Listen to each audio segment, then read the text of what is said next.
बिस्मिल्लाहिर्रहमानिर्रहीम। अस्सलाम वालेकुम स्टूडेंट्स। आज हम लोग अपना PSY 504 का करते हैं लेसन नंबर 34। लेसन नंबर 34 में क्योंकि हम लोग नॉलेज के रिप्रेजेंटेशन के बारे में भी बात कर रहे थे।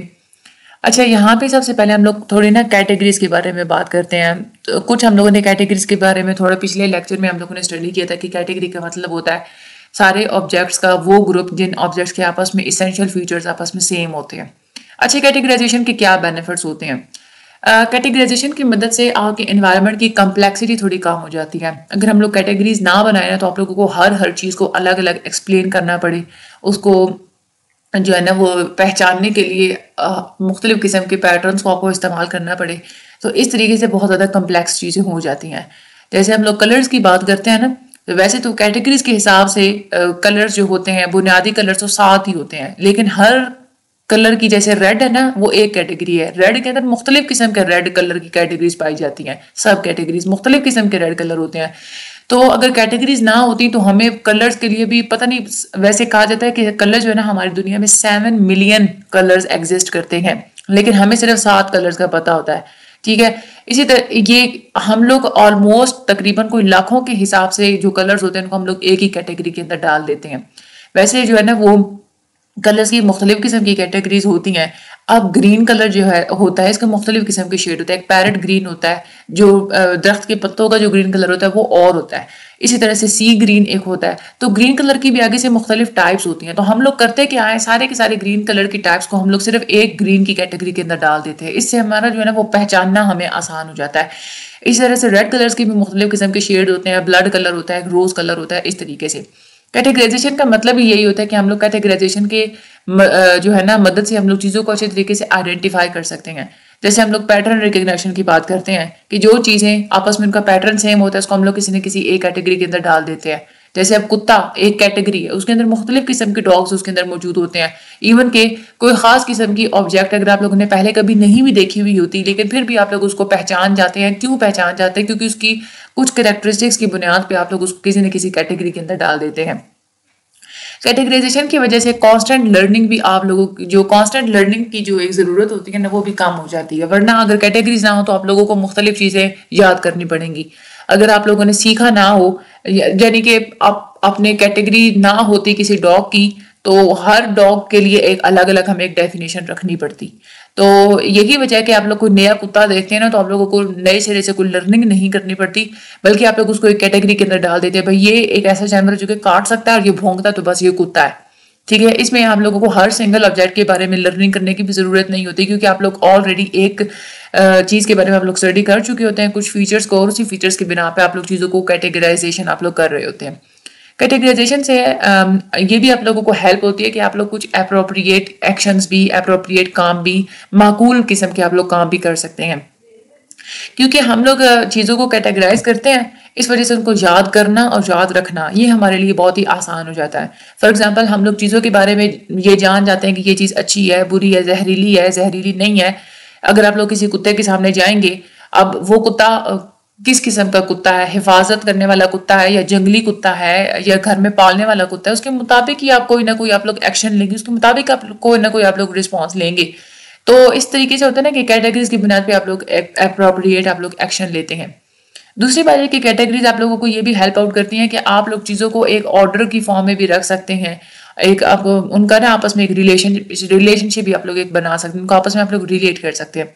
फॉर एग्जाम्पल अगर हम लोग चेयर की कैटेगरी की बात करते हैं तो चेयर की एक कैटेगरी के अंदर भी मुख्तलिफ किस्म की चेयर्स आ जाती हैं। रूम चेयर आ जाती है, किचन चेयर आ जाती है, बच्चों की हाई चेयर आ जाती है, डाइनिंग रूम की चेयर आ जाती है, व्हील चेयर आ जाती है। लेकिन ये कैटेगरी हमने कौन सी इस्तेमाल की? चेयर की। इसके अंदर मुख्तलिफ आगे सब कैटेगरीज होती हैं। अब ये जो एक डिफरेंसेस होते हैं ना, उससे एक तो आप लोगों को पता चल जाता है कि आप लोग हायरार्की की फॉर्म में चीज़ों को ऑर्डर कर सकते हैं, चीज़ों को आपस में रिलेट कर सकते हैं। जैसे अब फर्नीचर है, फर्नीचर के अंदर अब मुख्तलिफ किस्म की चीज़ें होती हैं, उनको आप लोग आपस में आप लोग रिलेट कर सकते हैं। ठीक है, और आगे मजीद जितने भी फर्नीचर होते हैं उनमें आगे फिर मजीद मुख्तलिफ किस्म की टाइप्स होती हैं। इसीलिए हम लोग कहते हैं कि कैटेगरीज के मुख्तलिफ लेवल्स होते हैं। ये वाले लेवल्स ऑफ कैटेगरीज बहुत इंपॉर्टेंट है। कैटेगरीज के 3 तरह के लेवल होते हैं। एक होता है सब सुपर ऑर्डिनेट लेवल, उसके बाद बेसिक लेवल कैटेगरी, और तीसरी होती है सब ऑर्डिनेट कैटेगरी। सबसे पहले हम लोग सुपर ऑर्डिनेट कैटेगरी की बात करते हैं। ये बहुत बड़ी कैटेगरी होती है, हालांकि कि बिल्कुल टॉप पे पाई जाती है। जैसे फर्नीचर एक बहुत बड़ी कैटेगरी है, इसके अंदर मुख्तलिफ चीज़ें आ जाती हैं, इसके अंदर बेड आ जाएगा, सोफा, मुख्तलिफ चीज़ें आ जाएगी। इसी तरह से जो टूल्स होते हैं ये एक कैटेगरी है। अब इन टूल्स के अंदर मुख्तलिफ किस्म के टूल्स आ जाएंगे। व्हीकल्स ये भी एक कैटेगरी है, इसमें मुख्तलिफ किस्म की चीज़ें आ जाएंगी, मतलब उसमें गाड़ियाँ, ट्रक, बाइक, हर चीज़ इसके अंदर आ जाएगी। अब फर्नीचर एक बहुत बड़ी कैटेगरी है। अच्छा, ये जो बहुत बड़ी बड़ी जो कैटेगरीज होती है ना, इनको हम लोग क्या बोलते हैं? इनको हम लोग सुपर ऑर्डिनेट कैटेगरीज बोलते हैं। ठीक है। अच्छा, उसके बाद दूसरे नंबर पे जो मिडिल लेवल पे जो कैटेगरी लेवल आता है ना, वो होता है बेसिक लेवल कैटेगरी। हम लोग ज्यादातर जो चीजों को आइडेंटिफाई करते हैं ना, वो हम लोग बेसिक लेवल कैटेगरी की मदद से ही हम लोग आइडेंटिफाई करते हैं। यानी कि अगर आप लोगों के सामने चेयर पड़ी हुई है, आपको चेयर दिखाई जाती है, आप लोग ये नहीं बोलेंगे कि ये फर्नीचर है, या आप लोग ये नहीं बोलेंगे कि ये डाइनिंग चेयर है या कौन सी चेयर है, आप लोग बस नाम लेंगे कि ये चेयर है। ठीक है। बेसिक लेवल की जो कैटेगरी है तो ये इंटरमीडिएट कैटेगरी होती है और ये हायरार्की के मिडिल में पाई जाती है। जैसे हम लोगों ने बात की थी ना कि फर्नीचर, पूरा फर्नीचर में जितनी भी चीजें आ जाती हैं तो पूरे एज अ होल हम लोग फर्नीचर की बात करते हैं, तो दिस इज अ सब ऑर्डिनेट कैटेगरी। लेकिन फर्नीचर के अंदर हम लोग बात करते हैं टेबल, चेयर, बेड, सोफा, ये क्या है? ये बेसिक लेवल कैटेगरीज हैं। अब इन कैटेगरीज के दरमियान एक डायरेक्ट लिंक मौजूद होता है। ये बेसिक लेवल होता है क्योंकि इसके अंदर मजीद फिर जो है ना वो सब ऑर्डिनेट कैटेगरी पाई जाती है।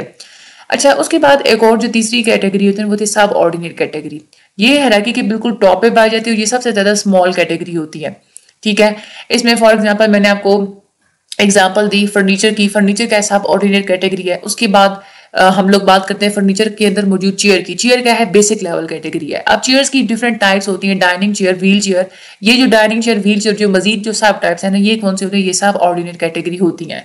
इसी तरह से अगर हम लोग व्हीकल्स की बात करते हैं तो व्हीकल्स एक सब ऑर्डिनेट कैटेगरी है। फिर हम लोग बात करते हैं ऑटोमोबाइल व्हीकल्स, उसमें हम लोग जस्ट गाड़ियों की बात करते हैं, हम लोग उसमें से बाइक्स को निकाल देते हैं। ठीक है। और हम लोग उसमें से भी गाड़ियों में से हम लोग सिर्फ एक स्पेसिफिक या ट्रक की बात करते हैं या सिर्फ हम लोग कार की बात करते हैं, तो इसको हम लोग फिर आगे मजीद जो है ना वो सब ऑर्डिनेट कैटेगरी बोलेंगे। ठीक है। अब कार की भी हम लोग बात करते हैं तो उसके आगे से मुख्तलिफ कैटेगरी, जो 100cc कार है, 800cc कार है, इस तरीके से। ठीक है। तो ये सब ऑर्डिनेट कैटेगरीज होती हैं जो कि बहुत ज्यादा छोटे लेवल पे पाई जाती हैं। तो ये कैटेगरीज का कंसेप्ट आपका बहुत ज्यादा इंपॉर्टेंट है। अच्छा, आगे हम लोग यहाँ पे चलते हैं। एक और जो चीज होती है वो होता है कंसेप्ट, जो किसी भी नॉलेज को रिप्रेजेंट करने के लिए, आइडेंटिफाई करने के लिए जो हम लोग चीज का इस्तेमाल करते हैं, that is a concept. Concept क्या होता है? कंसेप्ट वही जो आप लोग लेक्चर से क्लियर करते हैं। कैटेगरी के बारे में हम लोग कैटेगराइजेशन कैसे करते हैं? किसी न किसी सोच की बुनियाद पे करते हैं। हमारा उस चीज के बारे में कोई कंसेप्ट होता है तो हम लोग करते हैं ना, कोई हमें शऊर होता है तो हम लोग करते हैं। तो मेंटली जो रिप्रेजेंटेशन बनती है, मेंटली यूं समझ ले कि किसी चीज के बारे में जो समझ बूझ होती है ना, हम लोग उसको बोलते हैं कंसेप्ट। ठीक है।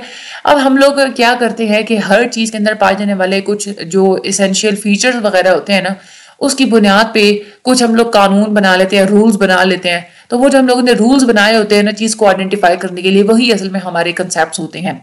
कैटेगरी हमारे माइंड में स्टोर हुई हुई होती है, जो भी वो कंसेप्ट की फॉर्म है, यानी कि हमारा उसके बारे में कोई कंसेप्ट होता है तो ही हम लोग उसको किसी न किसी चीज को हम लोग किसी न किसी कैटेगरी में डालते हैं। एक बॉटनी का स्टूडेंट है, उसको फ्रूट के बारे में कंसेप्ट और है, लेकिन शेफ है, उसके नजदीक उसके जो है ना वो फ्रूट का कंसेप्ट और है। तो अपने कंसेप्ट की बेस पे जाहिर सी बात है कि इस किसी न किसी चीज को डिफरेंट कैटेगरीज के अंदर डालेंगे।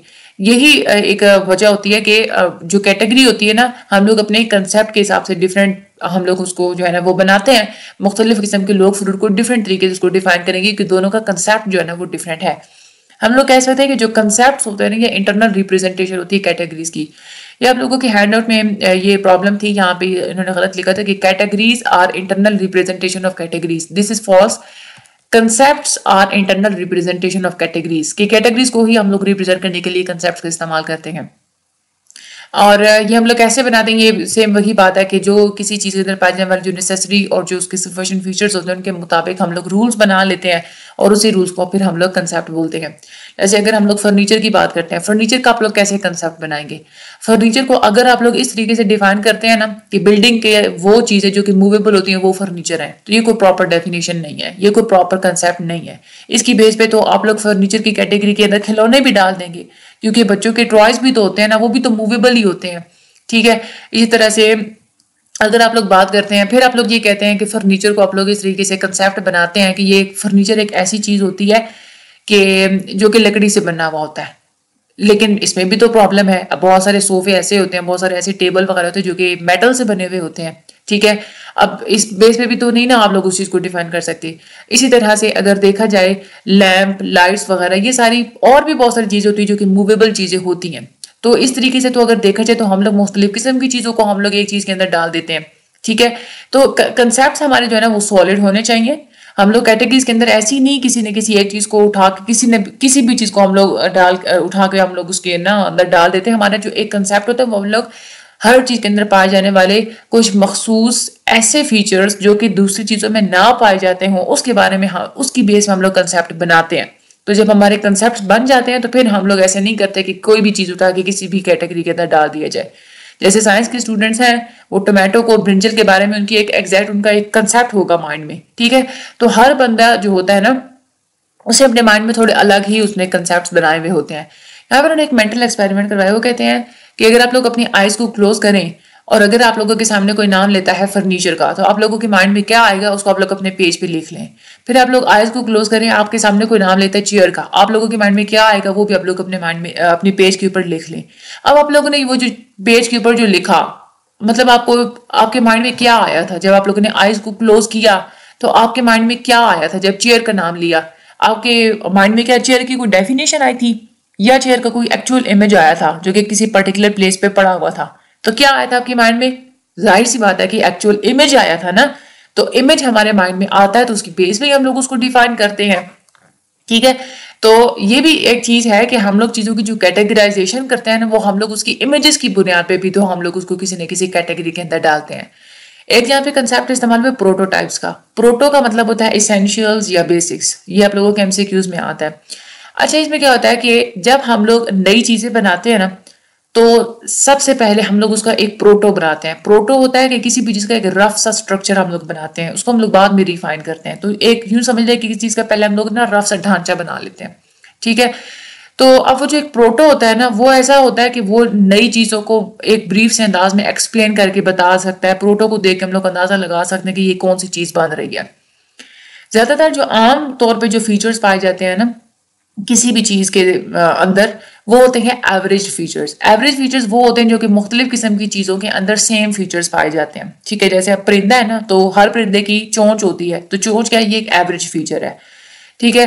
तो ज्यादातर हम लोग क्या करते हैं कि हम लोग फीचर्स को एवरेज कर देते हैं उसका कोई ना कोई कंसेप्ट बनाने के लिए। अब इसमें फॉर एग्जाम्पल यहाँ पे उन्होंने हमें ना मुख्तलिफ किस्म के परिंदे दिखाए हुए हैं, इसी को उन्होंने आगे यहाँ पे एक्सप्लेन किया हुआ है कि फॉर एग्जाम्पल अगर आप लोगों को बहुत सारे परिंदे इस तरह से दिखाए जाए तो आप लोग क्या करेंगे। आप पहले हम ना सारे के सारे फीचर्स को अगर हम लोग नोट करते हैं उसमें से उसकी बुनियाद पे फिर हम लोग कुछ एवरेज फीचर्स को हम लोग जो है ना वो रिकॉग्नाइज कर लेते हैं कि इन सारी चीज़ों के दरमियान एवरेज फीचर्स कौन कौन से पाए जाते हैं। जैसे फॉर एग्जाम्पल अगर आपको कोई इंसान कहते हैं ना कि परिंदे को रिकॉग्नाइज करें, आपको एक लिस्ट दे दी जाती है। आप कहते हैं कि एवरेज फीचर जो है ना कम से कम एक किसी भी चीज के अंदर चोंच का होना जरूरी है, तभी हम लोग कहेंगे कि ये कोई परिंदा है। तो आप लोग क्या करेंगे कि एवरेज फीचर की बुनियाद पे हर उस चीज को आप लोग निकालते चले जाएंगे जिसकी चोंच नहीं होगी, ठीक है। अब इसके अलावा और भी चीजें होती है, कुछ ऐसे परिंदे होते हैं जिनकी लंबी चोंच होती है, कुछ ऐसे परिंदे होते हैं जिनकी छोटी चोंच होती है, लेकिन बहरहाल एवरेज फीचर ये है कि चोंच होनी चाहिए, चाहे लंबी हो चाहे छोटी हो, ठीक है। तो इस तरीके से हम लोग क्या करते हैं, एवरेजिंग का मतलब ये होता है कि वो सारी चीजें जिसे हमारे माइंड में एक रिप्रेजेंटेशन बन जाती है ना किसी भी चीज के बारे में। अब इसी तरह से फर्नीचर का जो एक प्रोटोटाइप हमारे माइंड में आएगा वो कैसे आएगा, टेबल चेयर आपके माइंड में आएगी, ठीक है। तो हम लोग कह सकते हैं कि टेबल चेयर इतना तो है ना, इतनी जो एक चीज है ना ये किसी न किसी फर्नीचर की मतलब एक एवरेज है कि हम लोग उसको इस बुनियाद पर हम लोग जो है ना वो पहचानेंगे। लेकिन फर्नीचर का अगर हम लोग प्रोटोटाइप की बात करें ना, इसमें हम अगर सिर्फ सोफा, बेड, चेयर, इन चीजों को हम लोग कुछ ज्यादा मतलब एवरेज नहीं कर सकते। मतलब एक तो हम लोग ये कहते हैं ना कि एक परिंदा है तो उसके अंदर चोंच का पाया जाना जरूरी, तो वो एक हम कहेंगे कि वो परिंदा होगा। लेकिन फर्नीचर को डिफाइन करने के लिए जो है ना वो थोड़ा सा एक डिफरेंट चीज आएगी। उसमें अब हम लोग ये नहीं कह सकते कि भाई चेयर के अंदर ये चोंच होनी जरूरी है, उसमें मुख्तलिफ चीजों को देखेंगे ना। अगर हम लोग ओवरऑल कोई कह रहा है कि फर्नीचर बताएं तो उसमें हम लोग एवरेज ये लगाएंगे कि एक चेयर हो या कम से कम बेड हो या कम से कम सोफा हो या कम से कम ड्रेसिंग टेबल हो, तो तभी हम लोग उन सारी चीजों को फर्नीचर कहेंगे। तो फर्नीचर के बारे में जो एक एवरेजिंग करते हैं ना वो थोड़ी डिफरेंट होती है। अच्छा, इसी तरह से हम लोग कैटेगरीज के बारे में इंफॉर्मेशन को स्टोर कर लेते हैं अपने दिमागों में। तो अगर हम लोग प्रोटोटाइप की फॉर्म में अगर हम लोग स्टोर करते हैं ना, तो ये भी एक प्रॉब्लमेटिक है। ठीक है, प्रॉब्लमेटिक ऐसी है क्योंकि हम लोग बात करें ना कि हम लोग एक एवरेजेस बना के हम लोग चीज़ों को रिकॉग्नाइज कर लेते हैं, लेकिन बाज़ दफ़ा ऐसा ही होता है कि एवरेजेस की बुनियाद पे भी वो चीज़ सही तरीके से हमारे माइंड में नहीं आ रही होती। अगर हम लोग पेंगुइन की बात करें, अब पेंगुइन वो एक अलग चीज़ है, उसको एनिमल की कैटेगरी में डाला जाता है, बर्ड की कैटेगरी के अंदर भी डाला जाता है। तो पेंगुइन की भी तो बीक होती है।